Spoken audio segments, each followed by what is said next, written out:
Embattled Broward elections supervisor Brenda Snipes is personally overseeing the search within her headquarters here for purportedly missing ballots to account for the 2040 vote discrepancy in the number of votes cast in her county during the midterm elections.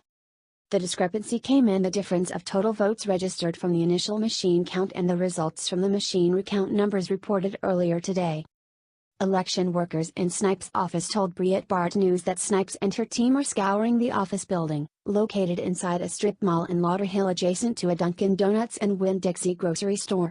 The workers spoke on condition that their names be withheld. Snipes herself earlier told the elections canvassing board as well as lawyers for the Democratic and Republican parties that the purportedly missing ballots are in the building and have not disappeared.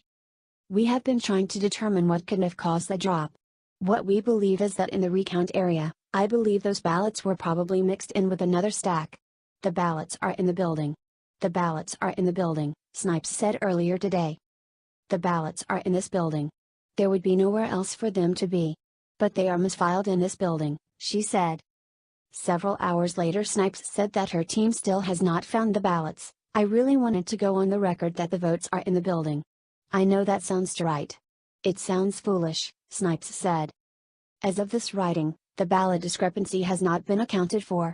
This reporter was embedded inside Snipes' headquarters for a portion of the evening.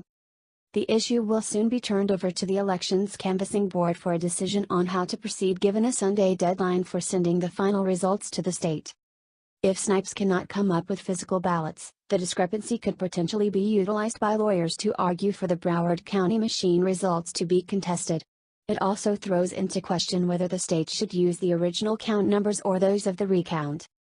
"This is a big deal," John Sebs, founder of Open Source Election Technology, a nonprofit organization promoting accuracy in the ballot counting process, told the New York Times. "If you have an election margin of 0.21% and a variance of 0.12%, the variance of your machine count is half the margin you are trying to correct. That's kooky." The discrepancy marks the latest controversy to hit Snipes' office regarding her handling of the midterm election. Last weekend, the Miami Herald reported that Snipes' office mixed 20 rejected ballots with a sampling of 205 valid provisional ones in the current election.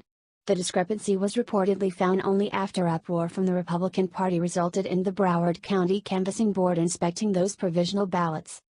Another issue has been the increase of 80,000 votes in Broward County following the election. The New York Times reported on the issue.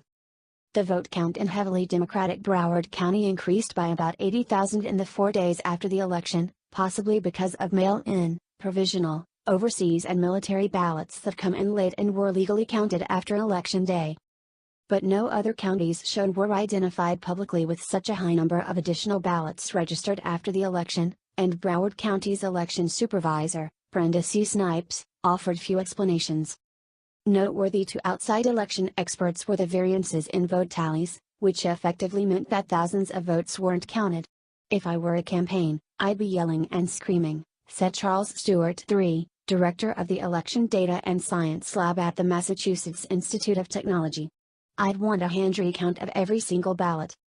Florida Governor Rick Scott, whose Senate election is up for recount, called on Florida's Department of Law Enforcement to investigate possible irregularities in ballot offices in southern Florida amid questions about the slow pace of Broward's ballot counting and past wrongdoings by Snipes. A judge ruled that Snipes destroyed ballots too soon in a critical 2016 congressional race in which former Democratic National Convention, DNC, Chairwoman Debbie Wasserman Schultz won re-election. Snipes was also ordered by a judge earlier this year to change the way she handles mail-in ballots after her office was accused of opening them in secret.